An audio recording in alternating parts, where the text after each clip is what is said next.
to the Buy Box Bandits podcast.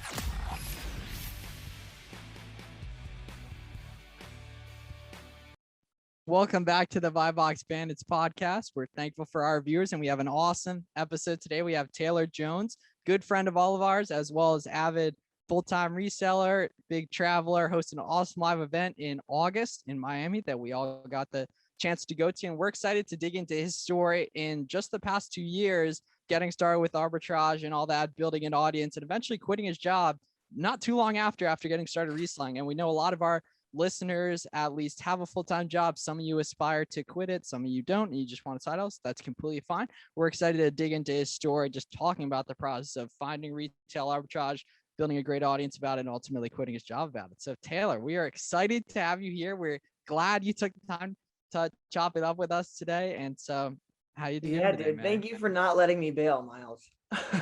Yeah, I took a forceful FaceTime call to make it, but you know, guys, listen on Tuesday morning. We do not miss a Tuesday or Friday morning, so we had to make sure we got it in here today. But yeah, I got Danny and Garrett here with me. So Taylor, take us back to the beginning. How did you find reselling, and what made you know you could do it full time and all that? Yeah. Gosh. I mean, I've always followed Gary Vee. I followed Gary Vee, for years before I even started doing this. He was a big inspiration for me. So I knew he was obviously plugging it super hard. But I guess I would compare it to like right now, he's talking about in the NFT space, but I'm not in it yet. And in the same way, 3 years ago, he was always talking about reselling, but I wasn't getting in it yet. And the first thing I ever found was a shirt at TJ Maxx. I just bought 5 of them. It was a Robert Graham shirt. I'm like, screw it. Yeah, I could get it for like 39, and the list price on eBay was like 90. Ended up making like a couple $100, and I was hooked. And then I found Amazon like probably 2 months after that. And at the time, I was trying anything and everything to get the hell out of my job. Like Avery and I were just talking about this last night. Like, if you look at the people that really make like big changes in their life, whether that's starting a business, even starting a family or something amazing, they always reach a point where like their pain in their current circumstances is so bad that it forces them to find, new alternatives. And that's where I was.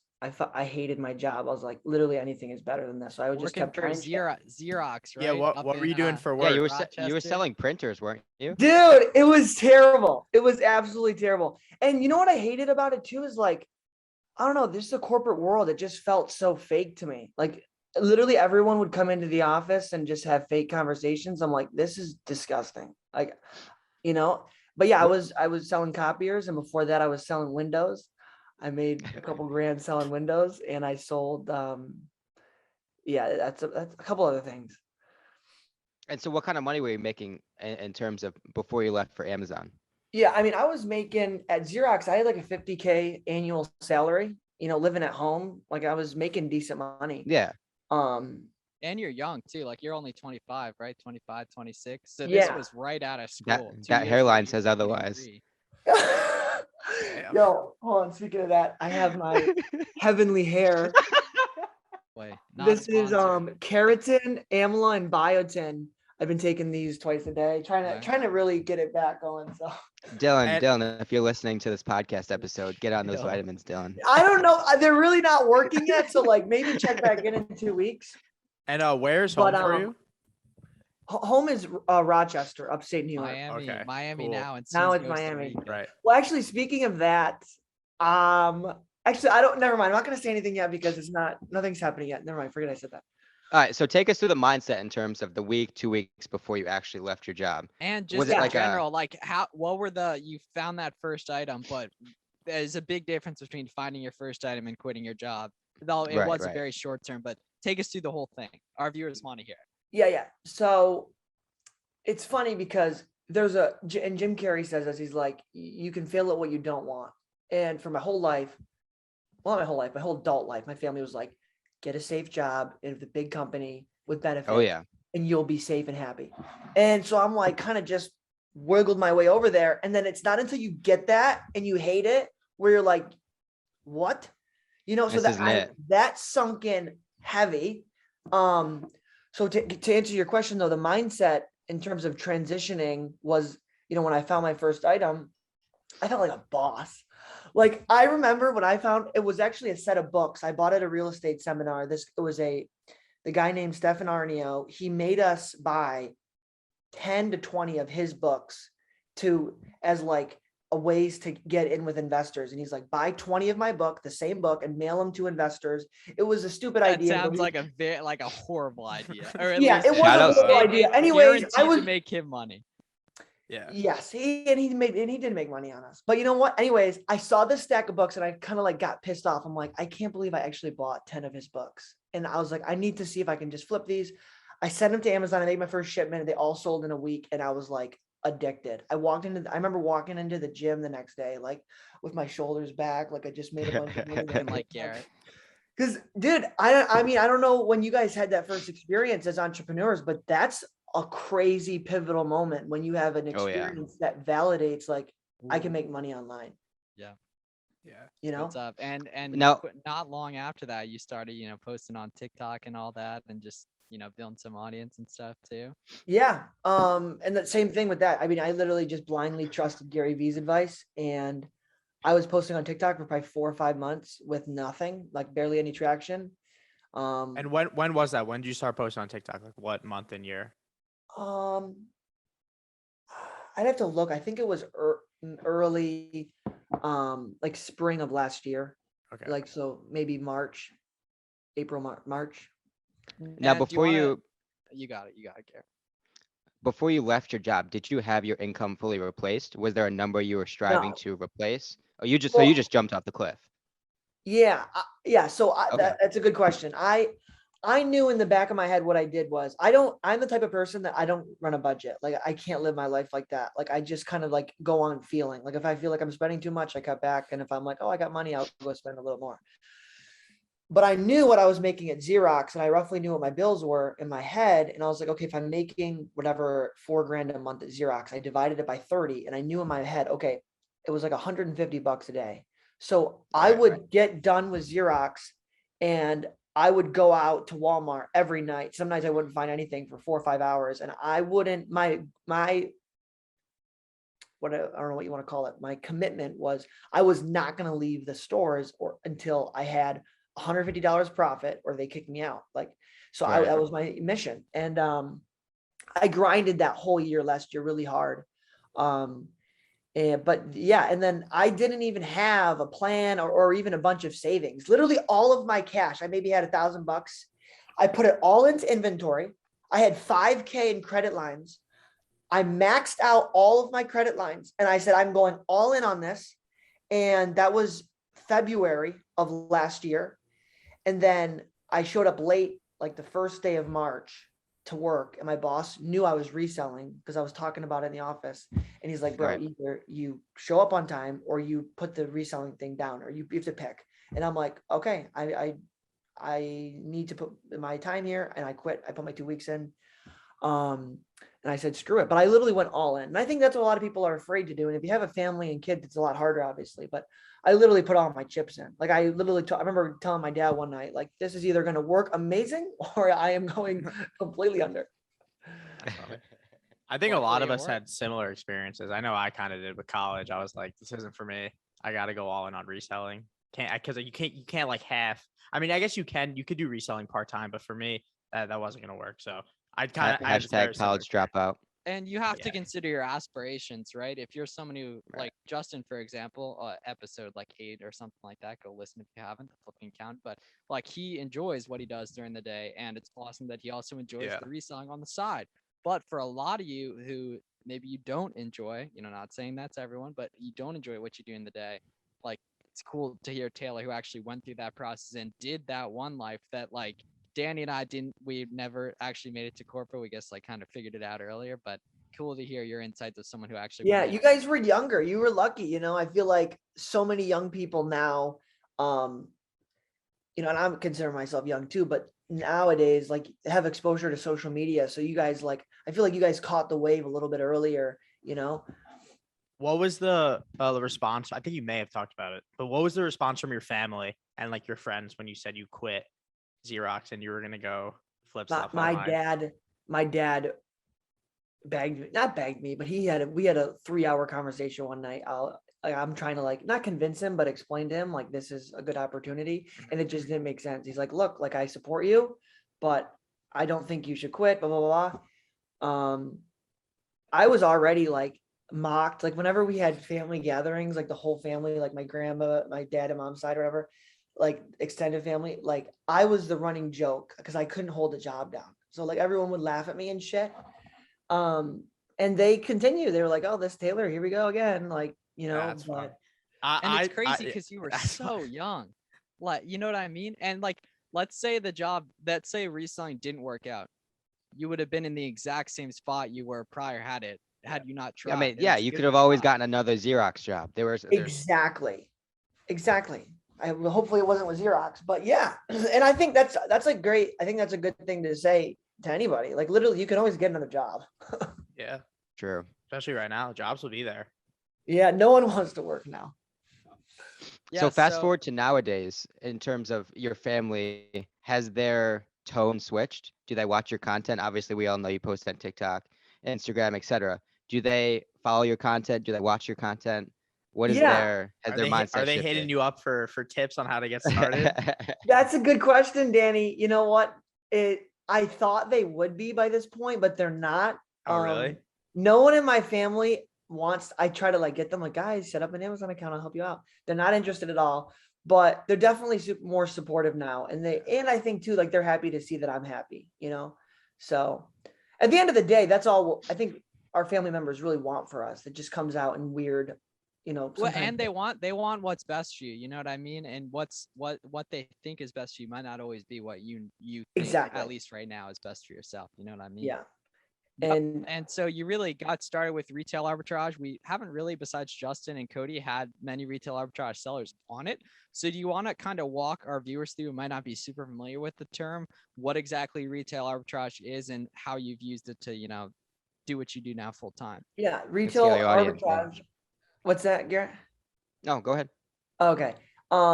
It's basically what it sounds like. I mean, arbitrage is buying, I think the dictionary definition is like a good or commodity on one market and selling it on another. So retail arbitrage is basically buying retail items and buying them one place and selling them anywhere. It could be anywhere. Some people do Amazon to Amazon flips. I know a guy in my apartment building who buys stuff from Amazon.com and sells it on Amazon Costa Rica. Because That's interesting. Yeah. And So how did that conversation start in the I business? saw a box, like he had FBA labels boxed up Smart. Yeah. in the parking garage. And I have this thing where like I see someone with FBA boxes, I stop and introduce myself. I'm like, Same thing happened to me 2 years ago in a UPS. It's a guy who's friends with Jameson actually. Oh, really? Yeah, and he literally lived in my college town. He asked me I was shipping out books. But yeah, sorry, continue. No, it's exciting. It's a really close-knit community, and I think it's really cool to see what has happened, with us on Instagram, what we did with Miami 2021. It's a great community. But going back to what retail arbitrage is, it's buying retail stuff and from Walmart, Target, and flipping it on Amazon. That's usually the biggest opportunity because people on Amazon are just willing to pay so much more. So the markups and the margins are better. But I've tried a lot of ways to make money. I've done social media. I've done, retail arbitrage. I've tried MLMs. I've tried blogging. I've tried so many things. MLMs. Yeah, dude, flipping shit. And I'm curious what you guys think. I theorize that this year, as you guys are growing the Discord and stuff, like more people are learning. It is getting more competitive, but it's still, you don't think so? I mean, like the pace of the increase of e-com sales, I bet way outpaces the pace of serious Amazon sellers making counts. People are actually going to do it. Okay, maybe Yeah. maybe it's me feeling the less of opportunity. Like in the middle of when the coronavirus broke out, like it was dirty money. Like literally half of Walmart was profitable, but now like maybe 3% of it is. But you're also better at sourcing, so it's probably easier for you to get out, and you have more money. I think think about it in any way. Some aspects of it definitely are getting saturated or already have been. Like what I'm starting to think RA, especially in like bigger cities such as like Miami, New York, or maybe cities of California, it's definitely much harder to go into a Walmart, find profitable things, especially if you're new. I mean, it is still possible though. But smaller towns, like, and that's why I think it worked good for me. Like, no one Yeah. in Palmyra, New York was flipping stuff, like no one. But here in Miami, I mean, I run into resellers all the time. So that's a good point. I saw a Um, stat somewhere that there's 2,000. I don't know how reliable it is, but I saw there's 2,000 new Amazon seller accounts made each day, wow. right? Which is Is bizarre, which is that crazy. US ones? Yeah, I don't know. I forget where I saw it, but you have to consider out of those 2,000 theoretically a day, I would say maybe a handful last Yeah, past a exactly. couple Yeah, months, most people aren't right? even using them And after like, Right. I'm confident in someone who commits, and like me myself, our knowledge and us adapting far Oh outpaces the yeah, amount that's of new big serious time. sellers. And that's the thing too. Survival of the fittest, man. Not everyone wants to make content. There's a ton of money in content. Not everyone, can build audiences or wants to. There's a ton of money that like survive and adapt. You cannot be so dependent on just the reselling part of thing. And that's why I love, talking with you and Romer who have been doing the content side of things for years and reap the rewards of it because you did that upfront work. And it shows a beautiful diversification outside of just reselling. yeah, that's a really good good point. Like Amazon, they could remove third-party sellers anytime. Like we never know what Yeah. could happen. Even if you're building a brand, like I don't even think you should lock your brand into Amazon content. Like I think you should talk about all the stuff you like because you never know, Exactly, Amazon, like yeah. I said, Amazon could go away. Yeah, I mean, reselling in general, everyone would just migrate elsewhere. There's just too many market discrepancies in the diversity of how people buy stuff online, like, and either way, like, yeah, build audience regardless though. Cause like, I think like if Amazon went away, like if everything went away, I lost all my knowledge. Like I could have a sales job tomorrow, like selling someone's like high ticket course just from like my network or something like that. Or Absolutely. yeah, marketing position. You know how many big Oh companies my out there God, would dude. want, I would love to do, not that's like what I'm if saying. everything went away, it would be sick kind of having creative freedom on like some social media stuff for other people. Yeah. But so bring it back to like logistically speaking, can you walk our audience through how you go about finding deals? Are you going out searching for particular deals, or are you walking into a Walmart kind of just looking for whatever? Yeah. I would say that there's like so many different strategies to um to do this. Like it's almost overwhelming. Like of all the people that I know closely that I've had the opportunity to speak with, there's like literally probably 10 different ways about going into stores and looking for products. Like you can use BrickSeek, you can use BrickSeek with like tactical arbitrage. Like there's so many softwares to find opportunities. You can when I first started, I would watch TikTok and people would share opportunities on TikTok. Like, oh, there's a face mask shortage. And I drove to Pennsylvania to get masks. Like, so there's so many different ways. I think the best way to get started is to be genuinely curious. Like, oh, like I wonder where the opportunity is, and don't try. So many people get into like, oh, I'm going to sell on Amazon. I want to learn retail arbitrage, and they pick up their phone, they get the Amazon seller app, and they just walk into a Walmart expecting it to be this easy thing, and then they don't find anything, and they freak out. Like they're like, this is stupid. That's like launching like a clothing brand and like not getting a sale on your first day after you open the website and being upset. It's like, what? So I think the best thing to do is to go into it with genuine curiosity, like, oh, I wonder what this is selling for. And then meet some people in the space, like us, have conversations so about necessary. So yes. necessary. I learned half of my expertise by spending weeks with my buddy Jameson, and who's been doing this for Right. 10 years. We would literally take week-long sourcing trips together, get a It's probably U-Haul. fun too. Probably a lot of Dude, fun. it was a blast. And I learned so much from him. I watched him like a hawk. And I mean, I got up to like 20K a month before I met him, but I learned so much from him, and he took my business to the next level. And I think also, once you understand the basics of like calculating profit margin and stuff, you're going to excel by picking a niche. Like Miles, I think you do mostly shoes. Yeah. And I don't know, what you do, Garrett or Danny, but I do a lot of toys and seasonal stuff, and that's worked very well. Right. For me. And I stay in my lane because I know there's so many discrepancies. If you just pick a niche or a category, and you only have to learn it once. I was talking about this in a Twitter thread the other day. Like it's much Solid easier. Twitter thread, by the way. Super It's solid. banging Yeah, right now. The solid one I Twitter posted thread. a few hours ago actually Solid. is still Everyone go banging. check But it out. Shout out, for shout out example- Flips for Miles on okay, Twitter. okay, keep Well, guys, gassing. we'll put a link right here. Yeah. Oh, by the way, there will be another profitable Lego number somewhere around here at some Oh, point that's in a good the point. episode. Yep, yeah. yep. Might be in like Taylor's nose. It might be somewhere around here. It might be here right now. Might not be. Shout out You'll have Dennis. to Shout look out through Dennis. the episode. Shout out to the guys who found it. They actually made money. It's a few people hit me up. Shout out M and Holla specifically. What is this, a But- bolo or what is it? Yeah, we're yes, putting it's a bolo. a Lego Lego SKU number, randomly in the yeah. video. Or set number. Oh, But so yes, people gotta watch. Yeah. it That's is- good. Yeah. Taylor, do you agree that it's much easier to go from 10 to 20, 10 to 30K a month than from 0 to 10? Oh yeah.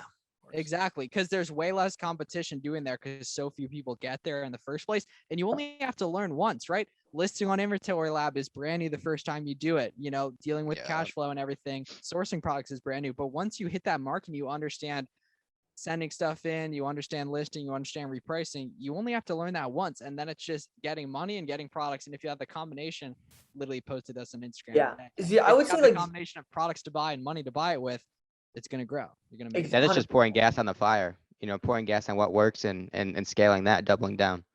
yeah, 0 to 10K is just learning like what the hell is going on. But like 10 to 100K is literally just like finding more deals and 10x. spending more money. Yeah. and spending So more tell money. us about the biggest profit month that you've had and some of the other big products you've had, because I know your seminar at Miami 2020 was about these unicorn opportunities. So Dennis, Yes. put a Yeah, and I unicorn on it regret right now. sharing Tell us about that because I haven't been able to find any since I've been told and Well, telling people. with holidays, now there's stuff that like No, there's still stuff. There's always gonna be unicorns. I think. Yeah, but I thought you Gotta catered find your them. business to now pretty much online though. You don't It find as is. many quote unquote yeah. unicorns online. And when we went to Costa Rica, Avery and I in May, I saw that he was running his online business. And I'm like, well, shit, I want to be able to work from my laptop. So I've transitioned to OA after, a year and a half of RA. And that took me a while, like a big learning curve. Like the first like 20,000 of inventory I bought, the ROI was not good. Like a lot of items I just broke even on, but I learned a lot really fast. Where was I going with that? But yeah, these unicorn opportunities. The biggest month I had was a chlorine this year. That was just really money. And looking back, it's like, it's almost like we could have made so much more money if we, planned better. But I did like 100,000 in sales in July. So it was like probably 25K profit, which is kind of like depressing, because these months aren't as good as that. So it's like, oh, why aren't they though? Well, I would say Not going hard, Taylor. what's that? No, I have not been going hard, but no, the ROIs on like the OA leads aren't as good. So it's like, so sell more of them. so sell more. Problems have solutions, man. Exactly. So no, I just landed a deal with an investor like 2 days ago. Oh, so wow, we're about to get a cash injection. Also, problems have solutions. That's a tweet, Miles. I want to. Oh, I'd say it that would one down. definitely be That is- plagiarized. I mean, Oh, okay. That's like that would be plagiarized. Taylor, I have a question. I think a lot of people want to know. When you started selling, so obviously you're at Xerox, you started selling. How long did it take you to go from that 0 to 20K a month consistently? Yeah, and give us the exact timeline, because this is not long ago. This is like January 2020, March 2020. Yeah, I don't think the Amazon seller app is going to show me. Yeah, I think it was too long ago. But everything that, like I said, I went all in. Yeah, it's not going to show me. I put all my savings, I put all my credit cards. So that was about after the end of month one. Month one, I only probably spent maybe a few $100s because I was just like, is this really going to work? So January was my first month. I did probably $1,000 in sales. I think February I did like maybe six or 7,000. And then March, I think that's when I went all in and I went to like 15. And then April, like 30. And this is March 2020, right? This is right when the pandemic broke Okay. out. Yeah. And all of these deals, like it was Yeah. crazy, like the weights and the masks and and soap, like everything was Great profitable. times. I mean, Oh some my for Amazon gosh. sellers. I So this was like- loved going to Walmart. I loved waking up and like, I'm going to Walmart. And now it's like Yeah. Walmart is like, I don't know. Well, I don't really go to Walmart very much for RA. But What was I saying? Oh yeah, this is the key. I took everything I had, every resource, and I put it all in. And then I took everything that sold and I dumped myself broke. I was doing nothing. I lived at home. I ate what my dad made for dinner and I read at night. Like I didn't go out. Like, I literally took every dollar I had and put it back into, I had no social life at all. Like I was, You going out a lot now? now I This am. was before he was introduced to the war. This was the before the war Yeah. phase. And well, this is a real good lesson. Like I now take my profit out of my business. My business could be 5 times bigger than it is right now, but my actions show that I value other things. I want to, have a social life. I want to travel. So I pull my profit out instead of choosing to grow my business. So what I'm saying is if you're just getting started, stop doing stuff and put every penny back into the business. And you can, if you're making whatever, 60, 70K, depending on how much you're at your job, depending on how serious you are, you can easily quit your job in a few months. Easy. Would you say you now take your profits out first? Instead of reinvesting them or? No, that's an inside joke. All right, continue. Oh, profit. Dude, Yeah, we've I get that actually one. we've made it 14 episodes without talking about that on here. It's but I it's couldn't bound to resist. come I couldn't up, resist. bound to Um, come up. That went right over my head, honestly. I was like, oh, okay. All right, so I have a question for you, and obviously we know you. We know some of your systems and how your business is set up now. Can you walk the audience through how you hire your VA? So we know you have a team of VAs that source a lot of your products.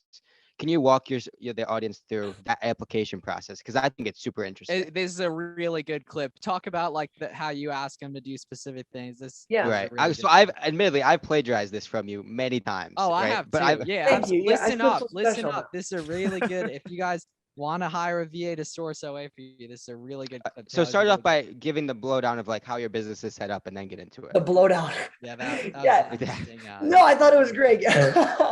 Okay, no, but okay, I said lowdown. before no. before I get into that really quickly, if you're looking to hire a VA, I would say get one, even just part-time as soon as possible. But be careful, you don't want to hire a VA if you're only looking to buy $500 of inventory per month. So make sure you Not do gonna it when be it makes possible, yeah. sense. But a VA will change your business. I was really hesitant to getting one at first. Avery literally forced me to get one, and I'll never go back. So this is the best way you can do. You go to onlinejobs.ph, pay the $60, whatever it is for the membership, and you're going to put out an application, right? And you're going to get 100, 200 emails, all of these people. Oh, I'd like to work for you. Give them a task in the application to verify a couple of things. First, you want to know that they're smart and they're competent, but also that they're paying attention and that they're reading the job posting. You want a VA that wants to learn, they're competent, and they pay attention to directions. Because if they don't read your application or your job application job posting, then what makes you think they're going to read your daily tasks that you give them, right? A lot of VAs have this mindset, like I'm going to do the bare minimum just to keep my job and get my pay. So make a very thorough job description, give them a task such as send me 2 online arbitrage leads with a 40% ROI from Bed Bath & Beyond. Okay, make it very specific. Then go through the emails or the applications, and anyone that does not include leads, immediately remove. You're going to get most people that don't even give you leads. They completely ignored the task you gave them. Immediately remove them. Now, what you're doing is you're, sifting through and you're immediately pulling the top talent that pays attention, right? And then go through those people. And the way that you say this really matters too. But what I'll do is I'll say, look, I'm looking to hire a VA. The pay is $2 an hour. It's full-time. I'm looking to grow my business. There's a big opportunity. But make them get excited about working for you. Like, we have investors. I've been in business a long time. There's going to be opportunities for growth. That's what they want. The Philippines value that. So, and then get them excited about the opportunity. Then say, look, you have the next 8 hours to find me 4 leads with these criteria. It's not going to be paid, but if you can find me these leads that I'm looking for, I'll hire you full time. And it's kind of giving them an opportunity to prove themselves. And that's how I hired my second VA, and she has done an amazing job finding me leads. And that seems to work really well. And then the last thing I'll say, and this is really long, I know, but I've learned so much. Very valuable though. Yeah. setting the expectation for your VAs is everything. Like if you do not make the expectation of this is how many leads you're supposed to find, this is when you clock in, when you find a lead, this is where it goes, this is how I want to be notified, like this is how the spreadsheet should look, that you're in charge of putting that information together as a business owner. Like a lot of my coaching students, they'll be upset, like, well, my VA, they found me crappy leads. It's like, okay, did you make the expectation really clear? Why was it a crappy lead? Did you send them a feedback video of the leads that they found and why they weren't that good? Like, are you, don't expect your VA to be a superstar day one. Grow with them, be willing to teach them, and you're going to wake up 2 months down the road with a crazy ass team that can find you really good leads. Wow, that was great. Have you rehearsed And- that whole spiel? Because that sounded pretty. Good. Yeah. Let's go. Not gonna Holy be at, crap. You're not at gonna the, be at, That was the tequila last night. No, just kidding. oh, you're at the point where you're actually getting too many leads now, and you opened up and actually, you're hearing this right in OnlyFans where you provide leads for people, which is cool. Yeah. So I mean, Yeah, no, the OnlyFans, I had a premium group too, but that was people, it was a lot of work and I don't think people were using it as much as I Yeah, thought they yeah. were going to. So I shut that down, but the OnlyFans is still active. I haven't really been promoting it a lot, but yeah. All right, so let's talk about content and audience. You have a couple thousand subscribers on YouTube. You got 6 figures, like over 100K followers on TikTok and over 10K on Instagram. So let's hear kind of what inspired you to build audience, why, the best practices you have for it, and what you've, really gained from it. Yeah. I think the biggest thing that inspired me to want to make content was I just felt like I wanted to share what I was doing with the world. I mean, I went through a lot of struggle. I mean, we all do. We all have a story, right? And we've all been through pain and heartbreak and struggles in life. And I felt like I went through a lot of transformation the past several years. And I wanted to share that with the world because, I had my dark moments. And if I could what I realized was I could make a video, a 30-second video, and get 100,000 views and DMs from people that's like, yo, like that inspired me so much. Like, thank you so much. That made me really excited. And it kind of just hooked me in. And I grinded, last year making content. The best practices, be obsessed. Like I'll honestly, Miles was calling me out earlier. I'm not obsessed with content right now, but if you have something that you're passionate about and you just can make a commitment and an obsession over it, like you will see growth if you're just so committed and you're obsessed with getting better at making content, higher quality videos, more engagement. And there's a lot of selfish things that you end up, or not selfish, but there's a lot of self benefits you get from making Self-serving, content, yeah, for sure. That is very well said. Yeah, you attract, like, algorithms are good. Like, algorithms attract people who want to learn from you, who want to connect with you, to your content and everything.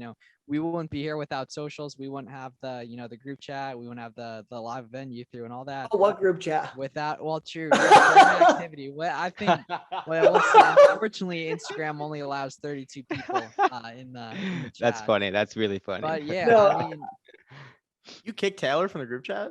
he wasn't Yes, he active. did. We only get Oh my 32 God. No, I don't listen. I don't take it personally. I wasn't the active. problem. I, Yeah. I could that's the bond. I don't problem. even. Yeah. I wasn't active. I literally sent a That's message a funny. month. That's so Maybe. funny. But I feel bad, but like it comes back to the point. You know what I mean? Like being consistent and everything.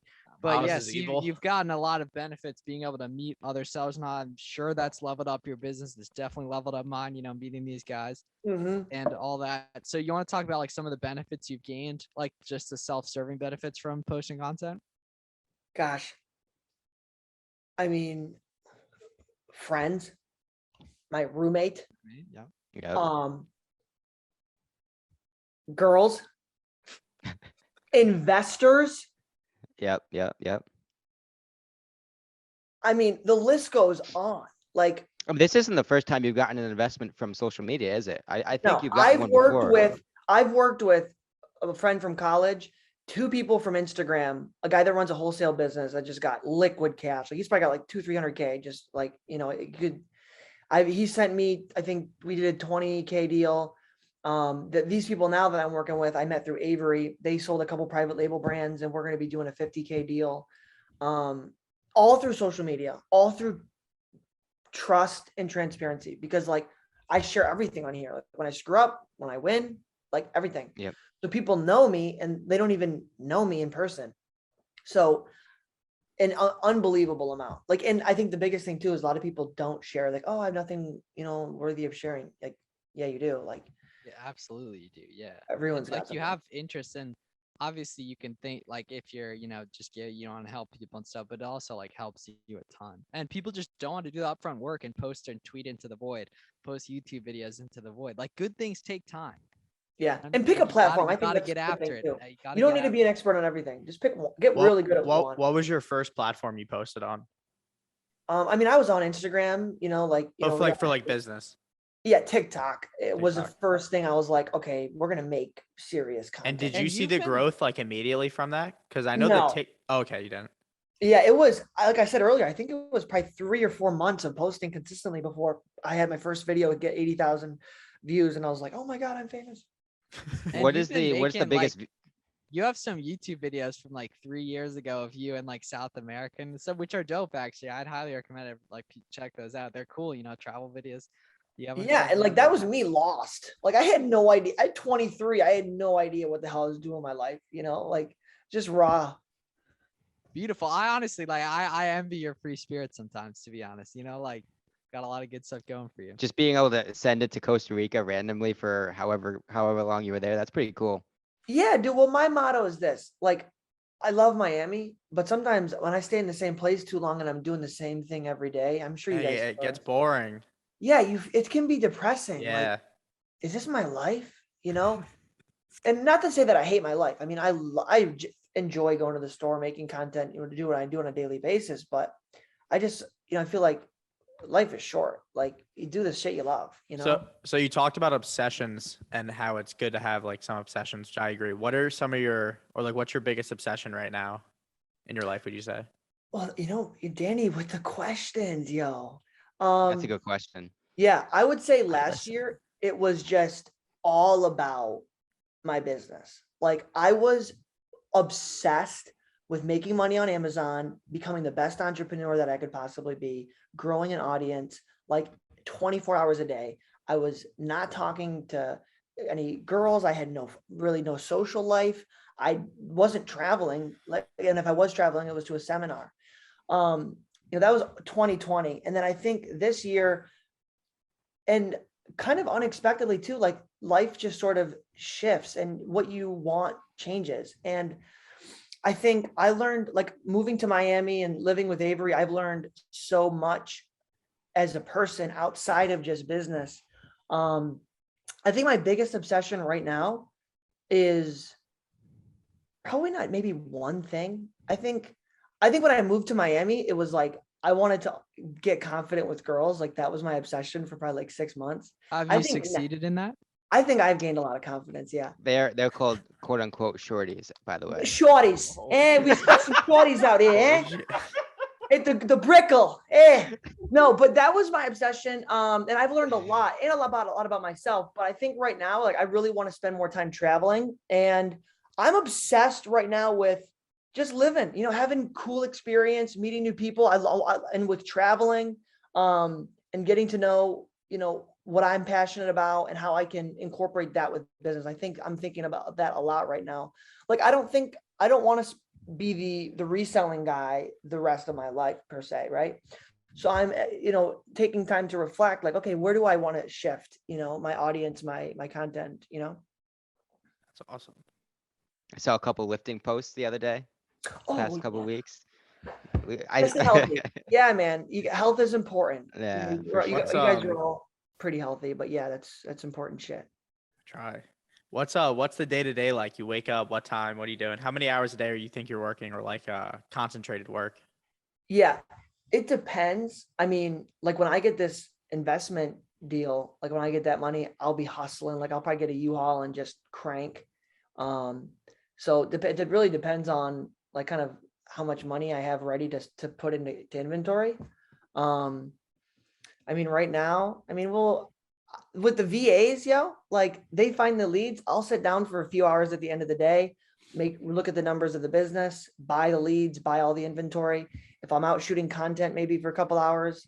I've been slacking recently, but yeah, I would say anywhere ranges from like 3 to 6 hours a day. And it's different when it's on your own time. You get to choose when you do, and no one's telling you, you know, what to do and everything. So I'm sure, like, I think me personally, I mean, I've done, you know, a little bit of jobs here and there, but like, it's totally different when, you know, you get to, you obviously, it's a battle with, you know, time management and stuff, making sure stuff's getting done, but it's a lot better in my opinion. Yeah, exactly. It feels a lot better knowing that, yeah, you get to pick when you want to work and what you want to work on. And that keeps you working hard too. You know, stuff's got to get done. Like, there's so much opportunity, you know, as long as you know, grasp it, take advantage of it, do what you got to do. Yeah. So, yeah, I'd say about around that 3 to 5 hours. But some nights, I mean, I'll just come home and I'll be sitting in my, you know, sitting up late at night doing stuff, you know, where it's not really work, but just sort of there. I feel like, you know what, guys, do you ever feel overwhelmed? Like, I feel like and with all these NFTs, we got Facebook going to Metaverse. Like, I feel like technology is changing so fast. Like, and I mean, luckily the reselling space, it's not like Amazon has thrown us any crazy curveballs, thank God. But trying to keep up with it all, you know, like if, Miles, you got a NFT strategy for the Discord coming out or what? No, I mean, I'll have Gary V's airdrop when his new book drops in I think it's in like 2 days. That'll be, assuming it's an NFT, which I think it is because he made us connect our MetaMasks when you like caught some. So hopefully that'll be my first. I'm hyped for the metaverse, honestly. I want to see what that looks like. I'm really hyped for it. It's gonna be crazy, dude. I saw this crazy TikTok like predicting the future of like 10 years from now. Like, we're gonna be spending a lot of time there, I think. I mean, yeah, some companies already do it. It's very deflationary if you think about it. What, the metaverse? Yeah. What do you mean? I don't Like, explain. Stuff's gonna cost, like, stuff's gonna, like, entertainment, the cost is gonna go so much down. Oh yeah, it could. Yeah, exactly. But wait, I'm trying to understand. Because like you could in theory put only a certain amount of people can go to the World Series physically. Infinite. But they may limit it. I was watching a video today on Instagram of some. It was like a fake real estate guru. 3 million people can go. No. So there's already some decentralized metaverses already out there, and one of them only has a certain amount of like plots of land, and it won't work. Like, well, I mean, I think it'll be so hard for it. Like, it happened with NBA Top Shot. They limited new accounts. It completely died. Really? You know what I mean? Yeah. Like, imagine if Instagram limited the users. Yeah. You know what I mean? I mean, yeah, we'll see what But happens. with that being said, none of us are NFT metaverse experts. No, we have no idea. Yeah, exactly. Do not take advice from, you know, definitely not Taylor. But, Yeah. you know, I got my first NFT like a couple weeks ago. Hey. Yeah, from a Jake Paul sponsored. It's Stick Dicks. Yeah, hopefully. They're not doing. Oh, well. I've seen those, man. Taylor, they're not doing hot. They're not doing. I think I got scammed. You got rug pulled. I think I got rug pulled. Dude, what'd you drop on it? It was like $1,200 on the mint. No, whoa, $1,200. What are dollars? Oh, sorry. I think it was 0.334 ETH or something. I don't know. At the time, now it's different price, but I got a rare one, and I'm trying to sell it. Does it have laser eyes? It has a double dick. So it has 2 penises.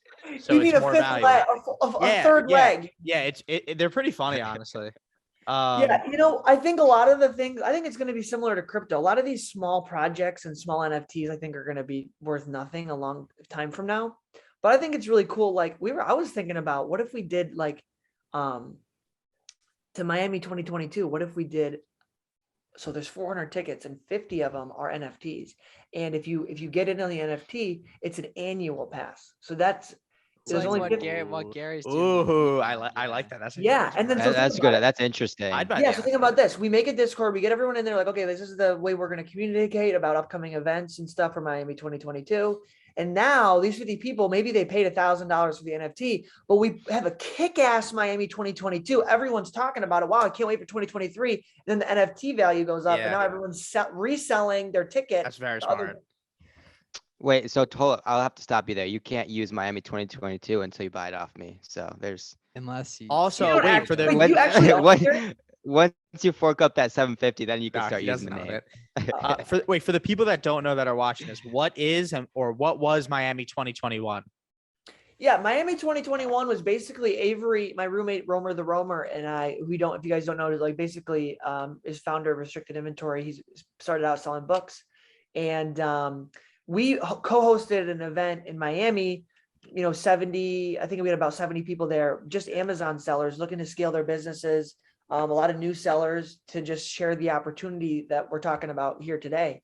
A lot of networking, a lot of, we had a private label speaker. We had Amazon Lit wholesaler speaker, Richie Hustles, just to get a beautiful, my understanding is that beautiful opportunities happen when you get like-minded people in the same room together. And oftentimes you can't really even predict how that's gonna unfold, you know? Dude, it was so awesome being there. That was my first time. I think pretty much everyone who was from that group chat, first time would ever go into something like that, and being in the same room with people like my age or close to my age and doing the same thing. It was so cool. It was so awesome.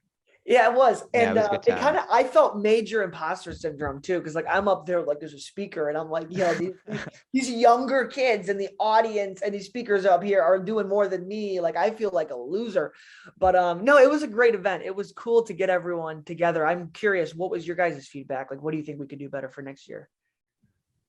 See, I mean, I don't know. I fucking loved it. I thought it was I'm great. pulling up. Yeah. I it's fun, actually man. thought the dancing and the moving in between the like the sets was actually really good. It's not what he said during it. I thought it was great. I I think thought the it was most amazing. valuable part was probably the hot seats. I think think that's so? probably the. Oh, yeah. I think unanimously Yeah, that's what and I everyone think found the letting most people valuable. Shit my know to pants plan, when I do that. letting people know to plan in advance, they should have their exact numbers. Like they, Oh, big time. like that would help. But either way, I mean, it's cool. It's very impressive to get that volume of people together and all that. Do you think we should do an Amazon seller event strictly, or should we do like entrepreneurship? We were thinking about bringing in different types of entrepreneurs and expanding it to like business in general. I mean, you definitely I don't know. could. It kind of, it just kind of depends on like what people want. You could pull, the people who came last year. I saw an ad for an event like that in Miami like last week, and I immediately got like, oh, this is just like a scam. Like this Well, is yeah, just that's the yeah, thing. yeah. Because a lot of those things they pay like a big person to speak, and then everyone before is just pitching stuff. I and didn't that's mean how like they pay for scam, but the- more of like a motivational thing. To me, that's what like if I was to I go to think one of those, more that's why I would tactical go. stuff. Because the people there, they don't want motivation's great, but they want to know what Richie Hustles looks for, how you how you recharge, stuff like that. You know what I mean? Okay. Dude, I felt motivated after Miami 2021. But Yeah. I mean, we don't need to continue this consulting session, I guess, too much longer. But Taylor, thank you. Man, it's a lot of fun. Where can people find you on the socials, and what's your username? Yes. It's at Taylor Jones _official on that's all- TikTok and Instagram, and then YouTube. All right. Are you on Twitter? Are you cutting me off, Miles? No, I was saying this. Oh, he's like, all right. Taylor, are you on Twitter? I'm not on Twitter. That's Oh, the dude, one you got platform. to get there. I just got on Twitter. I love it. It's Really? It's amazing. Okay. I actually have a Twitter account. I just don't really use it. It's amazing. All right, so everyone go check out Taylor. Appreciate you coming on, man. If you're on our listening platforms, thank you for listening. If you're watching on YouTube right now, you just saw Taylor's small bicep. Make sure to subscribe for that. Thank you so much for watching. We'll see you on Friday for the next episode. Appreciate you guys.